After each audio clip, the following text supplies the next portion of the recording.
আজকে বানাবো বাদাম তিল চিকেন। তার জন্য কড়াইয়ে তেল গরম করতে দিয়ে দিয়েছি। এবারে কুচনো পেঁয়াজগুলো তেলে ভেজে নেব।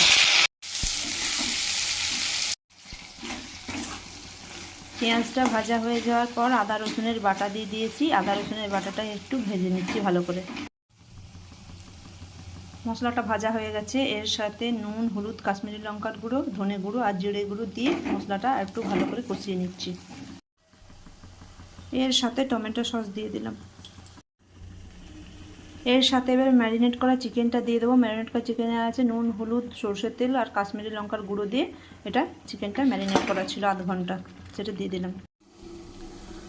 এখানে রোস্টেড তিল, লঙ্কা, কাজু, আমন্ড আর চিনেবাদাম একসঙ্গে মিক্সিতে পিষে নেব।